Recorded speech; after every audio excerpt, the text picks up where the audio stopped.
now. Driveline R&D podcast, episode 50. This house, Caravan, Driveline baseball manager of data science, sipping a potentially pine tar spiked coffee. Kyle Lindley, sports engineer, Driveline baseball, drinking a non-spiked coffee in my ASU mug. Forks up. That's got to sound so absurd to people walking by right now. Oh my Dude, God. I just had someone stop and stare at me. Like, Jesus. All right, I'm Anthony Brady. Driveline baseball, biomechanist, manager of sports science. Today, I'm drinking the first beer of a Christmas present, actually, to Lindley and Caravan. I got us all 3 months of the craft beer club. So to mix up what we got on the podcast, I got the Port City Brewing Optimal Wit. Should also mention it's noon, and we're going to be recording another podcast today, and I definitely wasn't looking towards like drinking today. So this could get interesting. But yeah, it's episode 50, Driveline R&D podcast, research and drinks. And we got a big guest for episode 50 today. Yeah, Taiki Green, pre-recorded. We'll be dropping a week later after maybe Bauer will have chosen a team. But Taiki, great to have you on, man. What are you sipping on? I'm sipping on the epitome of Los Angeles. I paid literally $7 for this piece of shit drink. It wasn't even like that fucking good. It's like a honey lavender eye wash fucking. Can I cuss on this, by the way? Yeah. Can I do that? Is Rathwell going to kill me? I don't know. Still kind of scared by him. But yeah, this fucking low-cal oat milk honey fucking makes no sense. $7. I literally almost told her just to refund it, and I almost walked out. I was just like, fine, whatever, I'll wear it. So yeah, it's my coffee drink, non-alcoholic. Surprisingly, I could have gotten like a bottle of alcohol for $7, but whatever. Dude, 5 out of 10. So yeah, thanks for having me on, guys. I'm excited. I think. I don't know. Kind of nervous what Alex is going to ask me, but we'll see. You never know what you're going to get. Well, my first question was going to be this is what I didn't want to ask you pre us recording, but I know you said you don't know where Bauer's going, but if like I was to offer you a bet, like you get to choose the team and I take the field, like would you feel confident in that bet? You know what I mean? Like, do you think you have like a better? Do you think you can like have a better guess than a coin flip? You think you do? Oh yeah. I mean, I definitely know like the pool of teams that he's going to choose from, but it's just right now, like, because he's like the top free agent in his market, so that already cuts off like a lot of teams because they can't afford him. So it really is just like the teams that like you see on Twitter and stuff, like, you know, the Dodgers, like the guys that can afford to go over the luxury tax that can afford him. And it honestly like changes day to day. Like George Springer signing with the Blue Jays, that like moves that chess piece to, you know, because the Mets may have been going after him, and then like this and that move. So it's crazy. I mean, we're going to come out with a documentary about like the whole process with like the phone calls and all of that. But dude, it changes on a dime. And I'm like trying to catch up because I'm like, okay, we have to get like material ready. Cause this past weekend when I was in Arizona, we filmed like Trevor's like free agency reveal, but we obviously don't know what team he's on. So we filmed like multiple variations of the video, which like took, you know, fucking forever. But dude, honestly, man, it's like not even a coin flip. I don't think he even knows either. He's just kind of like waiting the waters. But especially now, I just saw a report Arizona's government officials are going to push back spring training. Yeah. So obviously that, you know, affects a lot of it. Like if the games get, you know, condensed on 120 games, then there is more salary, or like teams can afford to pay a higher dollar because they don't have to pay, you know, full year salary. So I don't know. I mean, I probably wouldn't feel too comfortable saying what team, because I'm probably going to be right. But it's down to like a very, very select few is what I could say, basically. Dude, I heard a rumor that if the season's 120 games, Bauer's going to try to pitch every 3 days. Is that true? Every 3 days? I did see, was it or somebody did the thing on like if he pitched every 4 days where it would actually like make sense. He would just take like the fifth starters kind of role, and it wouldn't actually affect anybody's schedule. That was actually pretty interesting. I don't know. I mean, I know he wants to do just wacky ass shit in his career, so I mean, no surprise there. But that'd be sweet. I mean, he could ask more in free agency if he's going to basically take a fifth starter's role. I mean, basically double the player value, right? Yeah. I don't know. I was going to say really quickly, we also didn't really introduce you fully, but Obviously, and you can go into this a little bit more, but not right now, I don't even know what your exact status of Watch Momentum is. I know co-founder, but you're basically business partners with Trevor. Used to be leading the content team at Driveline. Do you kind of want to give a quick background scope for anybody? I'm sure it's nobody, but anybody that might not know who you are. Yeah, no, I mean, honestly, I am kind of a nobody, which is sick. I just want to live there forever. Being famous sounds terrible. Just from what Trevor has been dealing with. Yeah, I'm the co-founder of Momentum. We co-founded Momentum in like 2018, I think. I'm now the chief content officer. I literally hate titles. I was like the director of content. There has been no change in what I do. It's just like we're Googling like, what's like the right status? And I'm like, oh, like technically I am like the most senior person and director's technically underneath chief. So I was like, fuck it. All right. I'm now CCO, which is just complete eyewash. I'd rather just be like, I do shit for baseball content. That'd be a way better title. But yeah, I'm the CCO of Momentum and the co-founder. So obviously you wear many hats when you're starting out a startup, but that's like the official job title that I have for Momentum. Yeah. But previously, Driveline, like how did you first get to Driveline? Because my first interaction of who is Taiki Green was the guy who took me through my on-ramping. Like people forget, summer 2016, Taiki ran my onboarding. First person to ever show me what a reverse throw and a pivot pick was. Yeah, I mean, my first go at Driveline, I was literally a trainer on the floor, as well as the customer service rep, as well as I didn't even know what content was when I first started out at Driveline in 2015. I was just like fascinated by like video because I felt like that was the best way to learn like mechanics. Like my eye can't see what 240 frames a second could see, or even 1,000 frames with an Edgertronic. So I was a trainer first, like as Anthony knows. Actually, like many guys like Jagers, I onboarded and trained. Trevor, I like trained, I guess. I just took video for him and we looked at video and all that. And what people also forget, I was the manual therapist at Driveline. Oh, yeah. People may want to forget that scenario. My lads do not forget that. They do not forget that. Yeah. I just thought like bringing up the pain threshold would like make other feel better. Like if you can take the pain that I gave you, then everything else will be like a little bit better. That's kind of my methodology there. Yeah. So, it was pretty interesting. The redder, redder the skin got, I was like, oh yeah, this is good stuff going on right now. That's like good PT right there. I'm gonna get fucking sued. Oh my God. Yeah. I mean, I am certified factor and PRI. Get the little PRI, you gotta do a little diaphragm thingy or whatever. I don't even fucking remember. But yeah, that's what I was doing. I was just trying to learn shit. I didn't know what the fuck I wanted to do after baseball. I played at New Mexico for like a year and a half, blew out my shoulder, and Kyle was like, "You just want to come work here?" And I was like, "Sure. I don't know. Why not?" How were you introduced to Kyle? Yeah, so I was 16, and my arm, I had just verbally committed to University of New Mexico.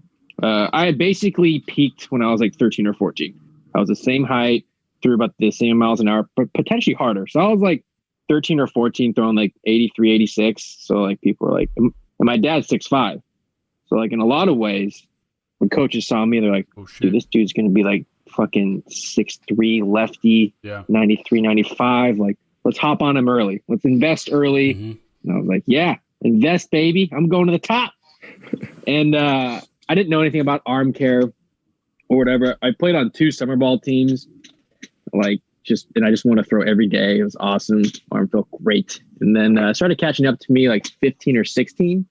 And then like towards like the end of my sophomore year when I was 16, my arm was just like fucking toast. I was like, I'm fucked, basically. So my mom actually, she was a frequent reader on like this like really small baseball forum. It's called like Tacoma Baseball. You can ask Kyle about this. And Kyle used to just bombard that forum like, look at my arms. We got pull downs at 93 to 93, like all the time, just advertising. And then I saw one of my buddies also like yeah, in my interpretation, I got a little misled. I didn't know what a pull down was. So he was just posting like velos. So I was like, damn, like my buddy's throwing 90 to 93 now. I'm like, fuck this. What the hell? Like I was a harder thrower. I was like, all right. So I emailed him. I was like, hey, Mr. Boddy, wondering if I could come get a session from you or whatever, or a coaching lesson. So I don't know what the hell he did. So he gave me a call. I remember I was in the bullpen at a game and I had just thrown. So I'm just sitting in the bullpen and I get this call from a random number and I answer, and it was Boddy. Just straight up called me. He's like, what's up, man? How's it going? Like super, like, I mean, he probably had like 5 clients at the time. So he's just like selling me hard. Like, dude, yeah. I mean, New Mexico's a great spot, but have you thought about, going pro? I'm like, dude, I mean, I just want my arm to feel better. I don't think I mean, sure. I mean, that'd be cool. So he's just like selling me hard. He's like, dude, like, you just come on in, no problem. Like, it felt great. I was like, damn, this guy's like really recruiting me. Like, this is sick. So I was like, shit, all right, I can come after this weekend tournament. So I came in, and it was he was sharing a facility in SeaTac, like a small little section. And I wasn't expecting to work out. I just like wanted to talk to him. He's like, oh, we're running through a workout. I'm like, fuck it, all right, like let's do this. Yeah. So I'm like fucking throwing these fucking weird weighted balls, these squishy things. I'm like, this is pretty fun. Like I actually like enjoy working out. Back then, there's a lot more cardio, which I wasn't like too much of a fan of. We did a lot of sled pushes and like running shits, and we boxed, but all of it was so wacky. I was like, this is so sick. And from then I was like, dude, I'm in. He's like, all right, you want to do like 10 sessions at $200? I'm like, I mean, damn, I wasn't really thinking of diving in. I was like, fuck it. So I just ran the card for $2,000. And I was like, all right, let's do this. And then literally from that day on, I went religiously for like a year and a half, 2 years, just like every 3 to 4 days a week, just at his place. And we got my arm in like fine shape, like surprisingly, we clawed it back. But obviously back then everybody hated Driveline. So my summer ball coach fucking hated it. So I couldn't do it. And then at my college, they fucking hated it too, which surprisingly they do it now, which is hilarious. Where'd you go to school again, Taiki? Like college or like high school, University of New Mexico. Okay. Oh, okay. Yeah. So go Lobos. So got it clawed back, but yeah, I mean, during that time, I mean, it was crazy. I had so much fun, like just doing weird shit because like my arm hurt. So I was like, dude, how do I get my arm better? And like, he's like, oh, we should try to get your arm speed up. And like, but like your, whatchamacallit, decelerator muscles. I'm so far removed. I don't even know what it is anymore. But basically I would pull down a 2-ounce ball, but I would tape, because my external rotation was just gone. My labrum was just so fucked. I would like literally not be able to pull back. So I'd have a 2-ounce ball I was throwing, but I'd tape like a 2-pound wrist weight to my arm. And I would just I'd be like fucking throwing. I'm like, yeah. He's like, God. Oh, this is weird. I was like, I'm down, dude. Let's fuck. I don't care if this shit breaks. It's so much fun. Go. So I mean, I felt Boddy move like 2 or 3 times. We went from like that small little facility to his little annex, and then from the annex to basically where you guys are. Well, no, you guys are again. So the previous facility, but I was gonna say, yeah, those early days were crazy. Yeah. Did that factor into your decision to go up there and work because you knew how like exploratory and just like experimental it was, and you knew that you would be doing similar stuff, or was it just like seemed like the best opportunity? Oh, like working there, like after? Once you were done with baseball. when you're chief content officer for Driveline, dude. Yeah. No, I mean, I wish I had more. Like, I wish I could give you a better answer, but literally, it was just I didn't really even think about it. It just kind of fell into my lap. Like I'd just gotten surgery on my labrum on my right shoulder. I also tore that, so. I was just looking for like a summer job. I remember I applied to like the Adidas store and then like some like other retail store. And then it was like Driveline. I was like, I kind of fucking hate baseball right now. Like, do I want to be in it? And like, I've also like never had like a true job. So I was like, damn, would I actually like working retail? Like, probably not. I was like, all right, fuck it. Like Matt Daniels interviewed me actually. Awesome. He was the second guy there. And he's like asking me like, honestly questions. I don't think I actually did very good at that interview. I think I was just probably the only option. Like I had no idea what he was talking about. He was like, so what do you think about like the reinforcement of like the positive disconnection on like this and that? And I'm like, yeah, man, yeah, you just kind of have to throw it hard and like hope, you like look at the video and then you like reference it. He's like, oh, okay, yeah. Like I'm sure I found it. But yeah, I didn't like to answer your question. I didn't have any real thought. I just kind of just did it, and then things kind of snowballed from there. Like I had no aspirations.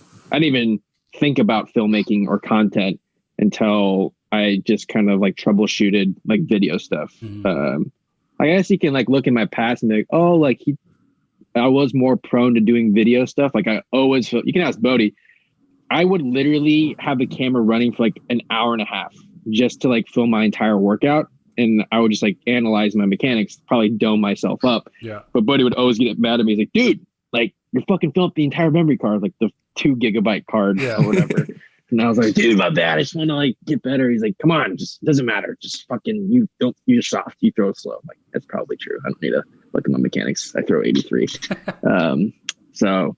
Yeah, just my entire time at Driveline and probably my professional life, everything is just kind of like flowed, I guess. I haven't really like put like a ton of thought into it. Just kind of went with my intuition really more than anything.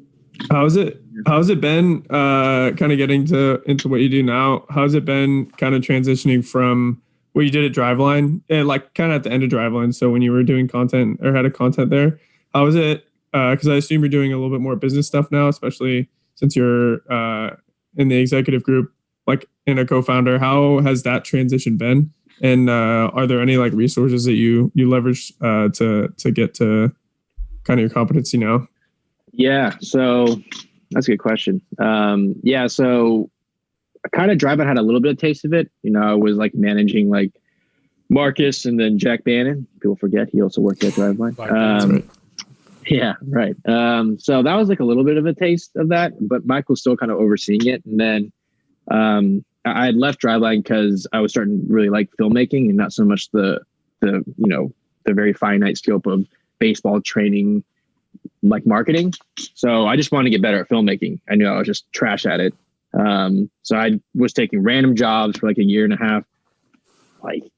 The most random jobs. I did like an intro for the Beyonce documentary, which was like super random. Sorry. Gotta taste myself. But then I was also doing like master classes for like people in LA. I filmed some like random like activist art festival for like, I was there for like 10 days, like literally I was doing weddings, like literally anything. I just wanted to understand like sets. I wanted to understand like how to work with people, interview questions, editing, all that.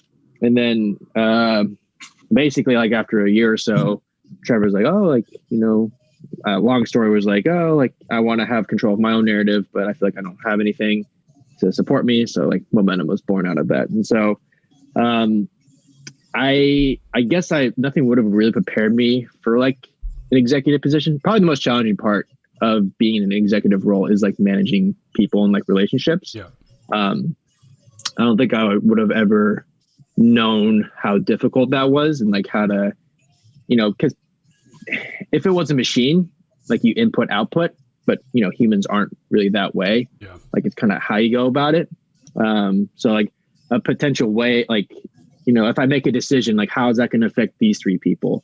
So how do I go about it where it doesn't affect them negatively and it's like a positive thing for the group and stuff like that. So thinking about that has been really interesting. I really like interpersonal, communication and like trying to understand like human emotions. That's like why I like filmmaking. So that kind of helps in managing it. I think sometimes my fault is I get too invested in like the emotional aspect of it, whereas Trevor's like a very logical person. So it kind of helps balance out the both. Like he comes at it where it's like, input, output, like they work 40 hours a week. We should be getting this. I'm like, yes, technically. However, you should be thinking about it like in this aspect of it. Like, if this person works 40 hours a week at one task, could they get burnt out, 7 months down the road? That's very possible. A machine may not, but a human may. So, I don't know. It's been interesting. I'm still have my hand in a lot of the content, but as things are growing, we're starting to get more editors. So I'm not editing as much anymore. As we have more directors and producers on set and all that, I'm not directing as much anymore. I'd say like that's most of my time is still directing and producing, but obviously as we continue to grow, I'm going to be further and further removed from like the day-to-day tasks. And I think there's some good and bad to that. But I still would like to be boots on the ground as much as possible. But obviously I know that's just not as realistic as we're trying to launch like 20 different things. It's just impossible for me to be there. So I just try to keep it as close to the chest as possible. I think that's really important. Like, I think that's what in my many business books and kind of through Driveline, like culture and trying to expand too fast sometimes can like hurt the business. So just trying to scale it up, slow and manageable and keep on scaling it up as, as we go along. Like in a lot of ways, we don't have unlimited capital, but Trevor like has a lot of money. So in a lot of ways, he could just be like, fuck it, $20 million momentum. Let's fucking blow this shit up. We're going to get 100 employees. But I honestly think we would fucking like cannibalize in 4 months. Like it would just be a complete shit show. Yeah. So we're just trying to take it step by step. Like it is like nice to have like a bank account that kind of, we have a safety net in a lot of ways. So we're not like having to make decisions because we don't have enough money. But in a lot of ways, we still need to keep in mind that just because we have the money doesn't mean like it's going to be successful.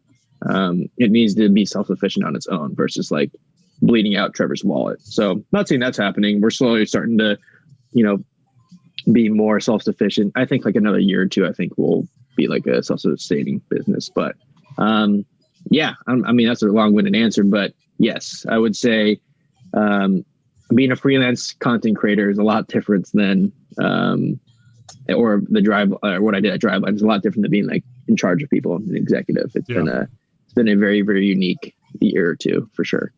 I was going to ask you how big is momentum? Because actually, I mean, this might be interesting. Would you guys be down to take a quick guess before Taiki says something? Employee wise, like employee. Yeah. Mm-hmm. Like I'll say like whoever's getting, including like independent contractors. I don't know what your guys' setup is. Is that independent contractors way higher? Is going to be a wrinkle. I feel like. Including contractors, are we counting like Puig? Is Puig like an employee? No. So I would say, well, here I'll guess. Let's not include talent. Just no full time. You can do independent contractors, but don't worry about the athletes and subjects. But I'll say 16. That's full time plus independent contractors. Yeah. I would have said like 9 to 12 full time, and at least like 15 to 20 contractors, maybe. I'll say like 25. Yeah, I was high. Yeah, I was gonna go 15. I'll take the under on Caravans. 15. It's funny. I literally have this pulled up because we're doing all of our W-9s right now and like tax shit. Hold on. So we have 1, 2, 3. And tell us who's your favorite 5, 6. Yeah, right. 7. I already know who it is. Scott. Yeah, Scott. I mean, he's literally my roommate. So let's go, dude. We need a podcast with Scott. I know, dude. He'd be so down. I might bring him in a little bit. 1, 2, 3. 2, 3, 4, 5, 6, 7, 8, 9, 10, 11. This is nerve wracking. 14, 15, 16, 17, 18. Oh shit. 19. Okay. That's so close to me, baby. 20. And then how many full-time people do we have? Oh shit. That's all contractors. Yeah. So, I mean, it's kind of unfair. It's just like film is just so unique in that there's so many like areas that you could. That's what I figured. Like, yeah. So, I mean, I think we have if including me, 1, 2, 3, 4, 5 full-time employees, and then like 19 to 20 independent contractors. Okay, wow. So if you think about it, it's basically nailed it then, but not the portion, I guess. Yeah, it's just because you don't really need that many full-time people because a lot of our products are pretty singularly focused. like our vlogs, like we outsource those because it's pretty like standard. It's like, you don't really need, unless it's like an insane amount of work and we're trying to cut costs there. But, you know, if it's just like you have to edit a vlog every week and there's 4 of them, I mean, it takes like 10 to 15 hours. So that's an easy contract to write out as opposed to help manage our social channels and tweet and like do like make content like daily. That's like kind of an ambiguous job. So that'd be like more of like a full-time person. But film in a lot of ways is pretty sectional off. Like we have there's a thing called like a colorist. So the person that like color grades the film. If we want, you know, the film to have like a blue type of color, like you'd farm that out to somebody like that. So it's really an interesting process. Still trying to figure it all out. But is there a recurring piece of content that you think is like super underrated or wish got like more attention? Because obviously like a bunch of your stuff, you guys put out a bunch of stuff like you mentioned, like I've seen myself, and I know you got a ton of like even more ambitious plans.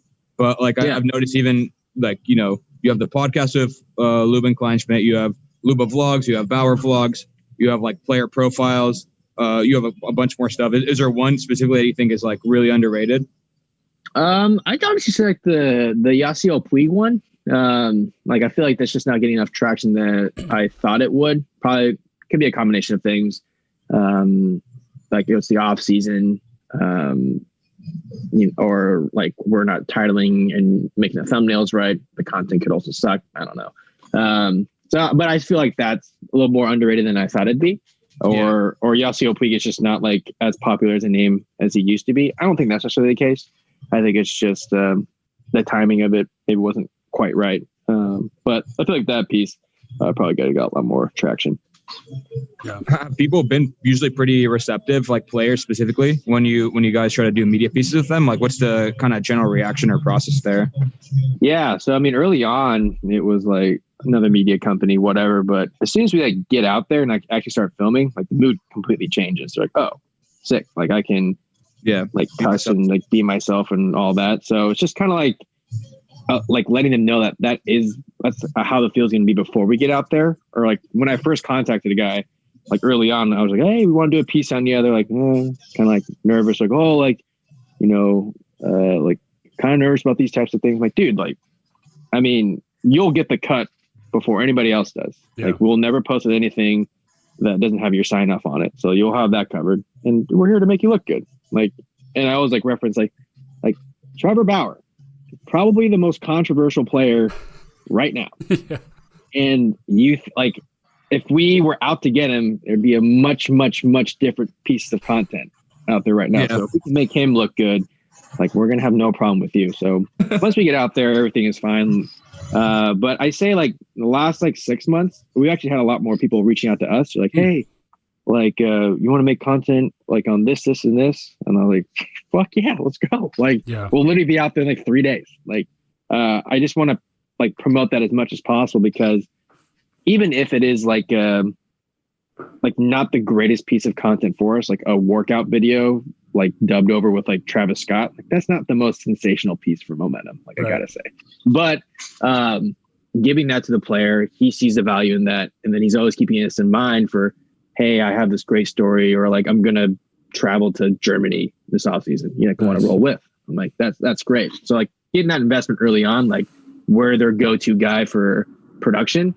Like that's well worth the investment of making a sick workout video, which is like cool to them, but like doesn't really move the needle for us. That's kind of how we're viewing it. So, you know, we did a piece with Zach Plesac. Really ambiguous day. He lives like 10, 15 minutes away from us now. So we're like, dude, let's just spend a day with you. You get a feel for us. He's like, okay. And we like made like a cool edit, or Scott did. And, you know, he had texted us back, like, dude, yes. Like, what if we like did this? And like, what if we did like a reality show? And like, what if we like, you follow me in season? I'm like, yeah, all of it. I'm down. So just getting them excited obviously makes the content more worthwhile when like the players bought it. Like me forcing your player to do something is never going to be as good as a guy that's like wanting to be better. As like you guys obviously this podcast was inspired by you guys, but it may not have been as well if like somebody was directing you to like, you have to do this podcast. Yeah. And it was like something that wasn't like quite what you wanted to do. Like if it was like a job to you, it wouldn't have like its, its luster to it. So that's kind of how we're trying to view content. It's just like getting players excited. Like we're a resource that they can use. Is there stuff you filmed or like what? Yeah. How often have you filmed something and been like, oh, we probably can't release that, or like that's too never? I would say, well, I mean, it depends. Like, I don't think we've, there have been pieces that we just straight up have not released. Like for whatever variety of reasons, like we missed out on something like this, or they had a shoot got canceled this or that way. But, I mean, there are definitely like in the 2 days that we filmed with them, there was, I don't know, 10 to 15%, maybe 20% of the film that's just like, yeah, if we release this, oh my God, like that would be very, very bad. So we've like signed NDAs. Like I remember we filmed with Mike Clevenger, like in January. That's my clubbing homie, dude. That's my clubbing homie from 2019 Sabre. Yeah. Oh, that's right. Actually.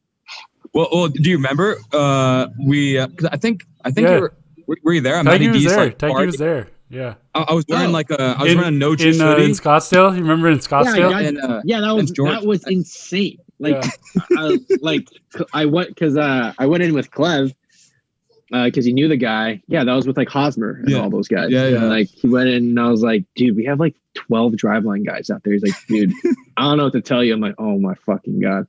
So I'm like trying to think to myself, like, how the fuck am I gonna get these guys in? So I'm like, so I just go up, I talk to the bouncer, like, hey, please, like they're friends with like Hosmer and like all that. I just made up some bullshit. He's like, oh yeah. I'm like, oh my God. I'm like, we did it. Exactly. Yeah. It worked perfectly because Carp was out too. He helped like the other half. It was so clutch. Not so much for Caravan, but yeah, you wear shorts and stuff. That was tough. I'm sorry, man.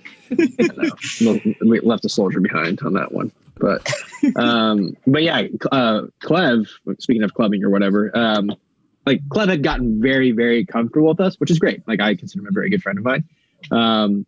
So we were up late one night. He's getting tattooed and, he's drinking and we're drinking and, things kind of unravel. You kind of forget the camera's there. And I'm like, oh my God, we have to like create like an NDA policy with like anybody that we bring on. Yeah. Like this is, I mean, we did have in place, but it's a very strict one, like from the get-go. So none of that stuff happens. So that level of trust is like the most important thing to me. It doesn't matter like the quality of the content, or it doesn't matter like if we have a big 8K camera or whatever.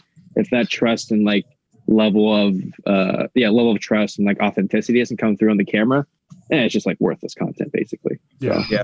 Especially working in baseball. I was going to say really quickly, if I'm in Arizona, which I kind of want to visit the facility at some point next couple months, but if you put me on camera, bro, don't worry, dude. I'll sign any NDA you want. DGAF about what comes out, dog. I'm just trying to make good content. That's fantastic. That's fantastic stuff. Yes, we'll definitely sign the NDA for sure. Imagine recording the whole conversation we had at Joe's rooftop barbecue. Just the three of us. Just that. Oh my God. Okay. Yeah, Jesus Christ. Yeah, we can't get into that. So regardless of that, I was gonna ask, are there any like industries or places that like you see content or entertainment going in a direction? Do you like look elsewhere and see what's going on? And you're like, oh shit, we gotta do that shit. Is there like an industry or area where you're like, yo, these guys know the formula, right? Yeah, no, I mean, honestly, all the time. I mean, in a variety of different mediums. I mean, we've just been looking a lot more at YouTubers. Yeah. Like I'm always on baseball YouTube, like trying to figure out like how things are working. Like Foolish Baseball, fantastic baseball creator. I'd actually say he's probably one of the best. Like the guys that make their own content, and especially in his way that he does it, like that, I think that's super valuable. Yep. Guys that can replicate content over and over. I love to work with him. He's doing things right. I still look a lot at John Boyce. Have you heard that guy? Yeah. The chart party guy. Yeah. Fantastic stuff. I love to do more of that. But yeah, baseball YouTubers has been like a really big focus on. Like there's like, different types of mediums and types of content that people create. And I'd love to have like a little piece of everything. I want Momentum to just cover the entire gamut. Like, I don't want us to be just documentary focused or podcast focused. I'd love to have just a wide bed of, animation type content like Foolish Baseball or like baseball news like Fuzzy on YouTube. I'm not sure if you know those names, but I saw footage at Bauer Bites. I was just gonna say, I think Bauer Bites was one of like the best piece of content I've seen. Like, regardless, no other qualifier. I got super pumped when he put out the trailer, dude. I showed it to my girlfriend who like doesn't know anything about baseball, and she's like, I was like, watch this trailer. She's like, okay. Like, I was like, this shit's so fucking good. That's my boy Taiki. Like, yeah, no, that was actually that's probably a good one too. Like, underrated a little bit. I mean, like those things are tough. Like, we were trying to sell that piece of content. Like, we put a shit ton of like, time and money into that. And with Rona kind of fucking up budgets and stuff, we just posted it on our own channel. But yeah, like, stuff like that, like really high end content. I love, vlogs also serve a purpose. So just trying to cover the whole gamut. But I'm always trying to study, like, even like I'm on TikTok too, like for better or for worse, like trying to understand like what short form content people are really into. I think we're just moving more and more towards like really quick, punchy stuff. Like, our attention spans are getting smaller and smaller and smaller, especially as the younger generation is built up on that. So trying to understand that, trying to understand like the funnel effect. Basically, like, does like short form content bleed into like long form content? Like, if you like a 5-second clip from Momentum, how do we convert that user to a 5-minute video on Momentum? And how do we convert that user to a 15-minute video on Momentum? It's like kind of that trend line. I'm just trying to figure out our audiences that way. And I have to remove my ego from it, because what I like isn't necessarily what our audience likes. I have like a decent idea, and I understand that like if I like the content, maybe somebody likes it, but I just can't always think that it's like my ideas that's going to win. I have to take into account like what is actually working and like improving on that. So it's kind of a give and take situation. Yeah. What's your best way of identifying that? Like, if you were thinking about creating a piece or you had an idea, what's your best way of like trying to figure out whether or not it's likely to be successful or not? Yeah. So basically, we'll have our brainstorm meetings at Momentum, but kind of before that, I'll look up like popular videos like of that month and like on baseball. There's an app on YouTube. It's called vidIQ, and you can like look up keywords that are like trending, and you can look up like things that are doing well. So like mic'd up stuff that does like really well on YouTube. So like that can do another thing. I've been looking up like golf content, like Barstool Hockey. While they don't play golf, they have like a weekly show with hockey players where they golf, and that does like super well. So I've been like thinking about doing more of that type of stuff. So basically, I'll try to like create like a Google Docs or Google Sheets where, mic'd up content generates like that keyword generates 100 million views this last month or whatever. And then I'll get like a little more specific, like, MLB players getting mic'd up that generates X amount of views. I'm like, okay, like these videos aren't that good, but they generate a ton of views. We can make it a lot better. And then then we can like get a slice of that pie on that mic'd up, keyword. Live at bats. That's what I was super popular, right? Live ABs. Yeah, live at bats are live ABs are super popular. Even like the old videos I used to edit on Driveline, like those things are just blowing up. So it totally makes sense. Right now with everything going on, Right, exactly, and especially with minor league season getting pushed back, that's something that we really want to get into is live AB. So like, what a slice of the pie of that keyword can we take? Like, I think there is some kind of value in like the way I used to edit Driveline live ABs. Like it's kind of like the low tech kind of feel. So, but I do think we can do it a lot better. Like I want to put GoPros on heads. I want to have more of like the crowd involved and stuff like that. So we actually just did a few episodes at Trevor's new facility, which I think will be pretty sweet. We'll probably launch those soon. So stuff like that, just trying to look at the pie in each keyword or kind of series as a whole, and then like try to take numbers down, and then like, okay, like this is a sizable chunk, and it's kind of like an area that we could dominate because like not many people are doing it or nobody's doing it consistently. So it's just like market research, finding a hole in the market, and then just like kind of going and taking it down basically. Yeah, that's really fire. That actually like answered one of the questions that I was going to ask before I could, because I mean, people may not know this, but like Taiki was originally in R&D before any of us at Driveline. Like I remember in 2016 coming in and getting Omega waved by you and having no idea what was going on. And you just slapping some like pretty base level like EEG sensors on my forehead and having me just like chill out upstairs with you for like 10 minutes.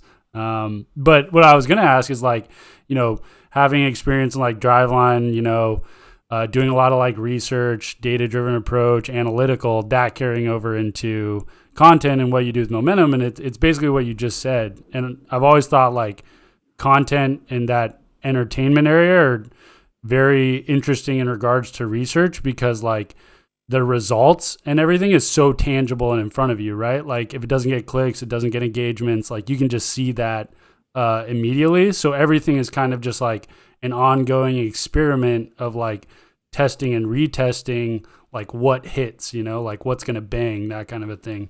And so, I mean, I figured, you know, time at Driveline or just like research in general carried into that in some aspect, but I guess it did in that case. Yeah, no, like obviously it's so tough also because, I mean, there's so much analytics, but like, it's tough to really know like sentiment from a viewer. Mm-hmm. Like you can get really specific these days, but it's still tough to know exactly what people want. And I don't think I'll ever actually know that. But, you know, throwing out these test cases, like we're still throwing shit on the wall, seeing if it sticks. You know, obviously as low cost as possible, like just gathering as much information as possible. Like Trevor actually, I don't even like, he wrote up this like 26 page, like YouTube breakdown, like just total Trevor fashion of trend lines that like in March we were here and here we are there. And like, basically we're going to write an algorithm where they can continue to update that kind of like graphing system. Mm-hmm. But it gives us like a really good insight of like, okay, why isn't our channel growing at, X rate? And so like, it really pinpoints and like, okay, maybe it is like as simple as like a title change. Like instead of having Trevor Bauer at the front half of the title, maybe it's like in the middle or at the end. Yeah. And like, should we have like an exclamation mark and question mark? Like, do those videos perform better? Like it could be, like weirdly enough, that granular. Like we just ran a test. Hold on. But by the way, keep talking because I'm down to try this on our podcast, bro. We're gonna throw your name in the middle and just surround it with exclamation marks. Yeah, no, that's fine. I mean, there's like research on like thumbnails as well. Like you have to have like your face this close, like on the third of the screen, and then having text like right here, like in big bold letters.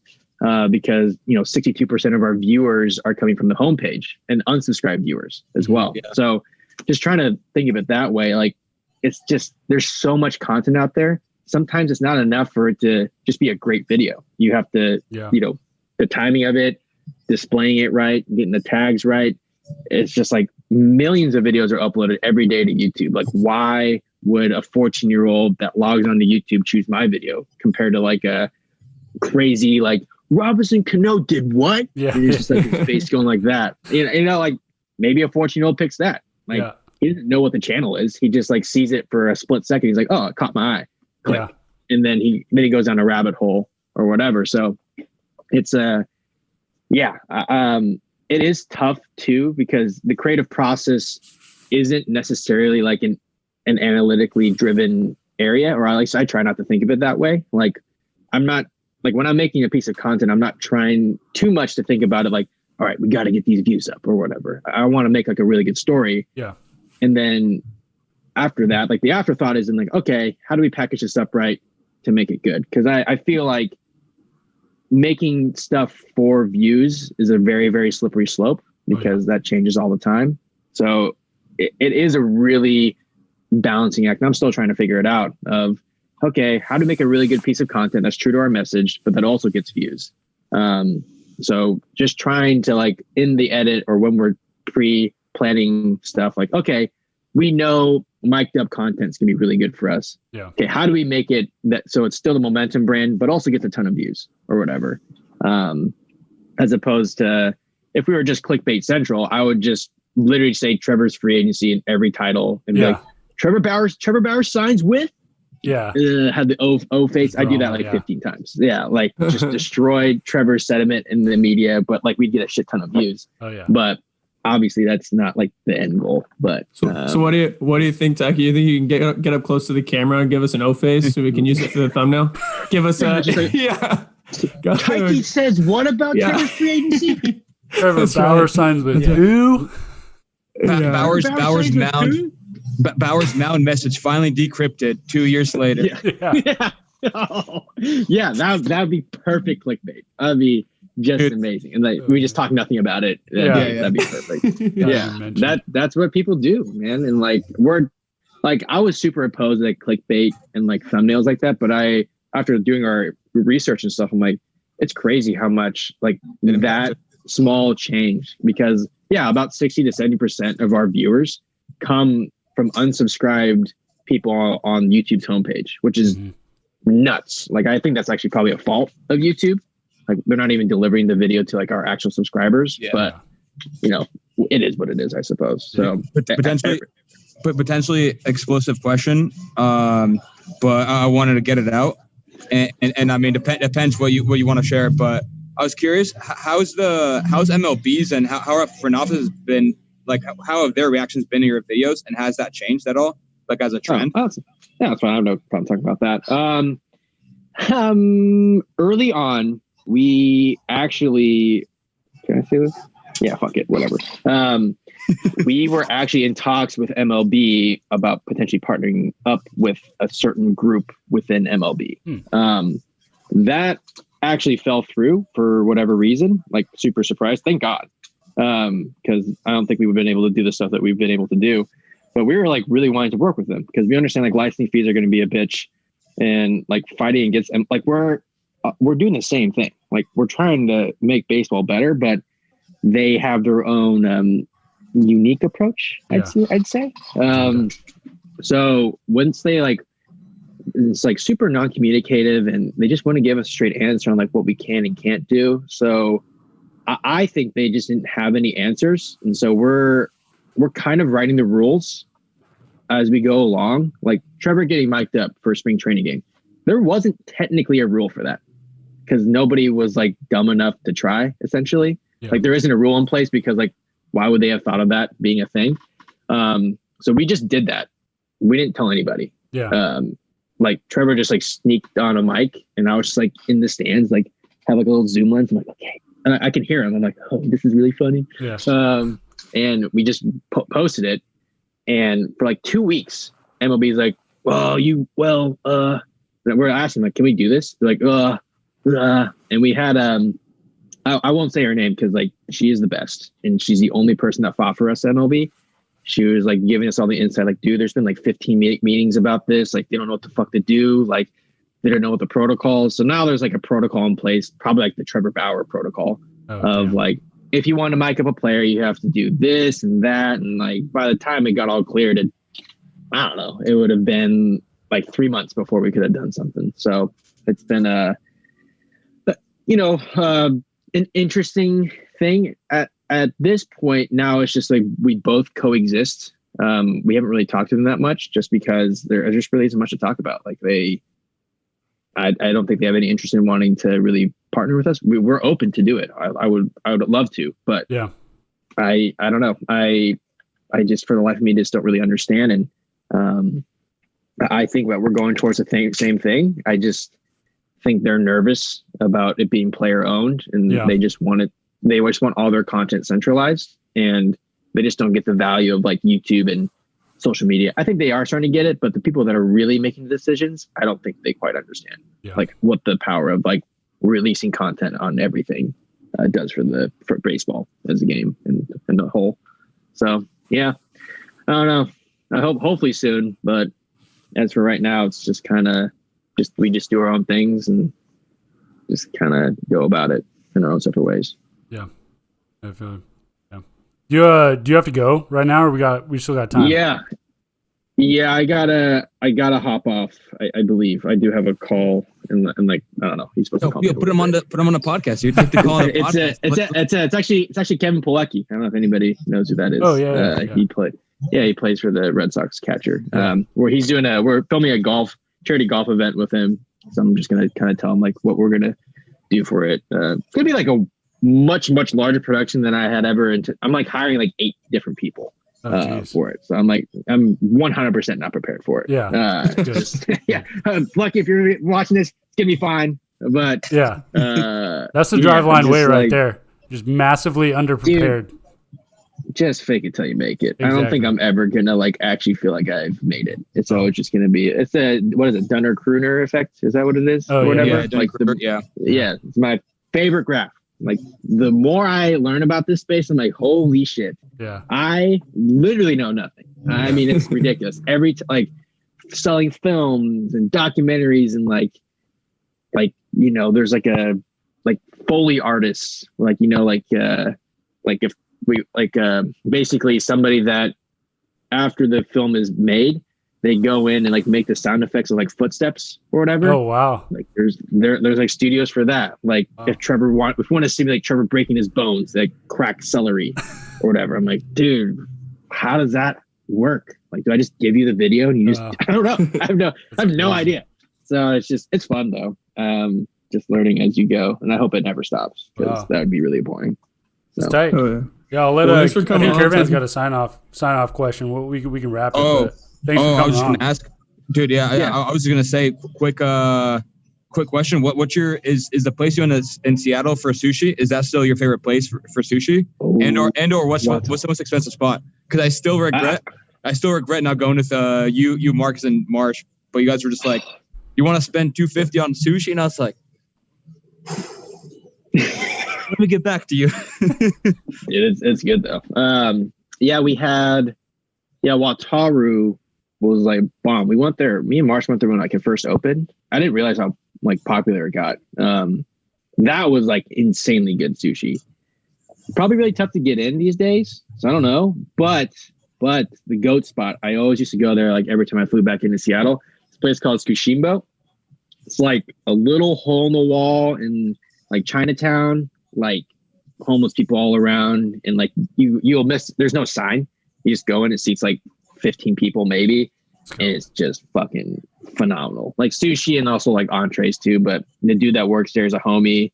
I forget his name honestly, but like I don't know. He's like in his mid 30s, but he's like drills people. Like he has like apprentices. He's like, what the fuck was that? Like, come on, like you got to make that shit right. I'm like, that is tight. Let's go. Wow. Like you gotta have it to left side. What do you mean? Like, come on, is this your first fucking rodeo? I'm like, that is so tight. Like, just takes like super, it just takes a lot of responsibility and pride in his work. So Tsushimbo is probably like my favorite spot. While Taru is like just bomb sushi, like best sushi I've had in Seattle. But Tsushimbo is like my favorite restaurant.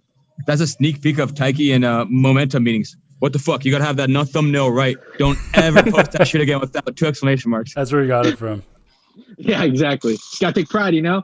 I got it from actually Jiro Dreams of Sushi. That's like my godfather of like everything. I don't know if you guys have seen that documentary. Yeah. It's fucking gas. Not despite the recommendations.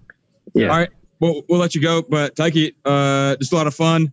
We'll talk off air about bets about where Bauer signs. But thanks for coming on, dude. That's right. Get that thumbnail right. Trevor Bauer's best bet weighs on Trevor Bauer's free agency. Sneak peek? Question mark? Yeah. Let's go. Very perfect. Cool. All right. Sounds good, guys. I got to hop off. Thanks again, man. Thanks again. Peace. See you later. Yeah. See you guys.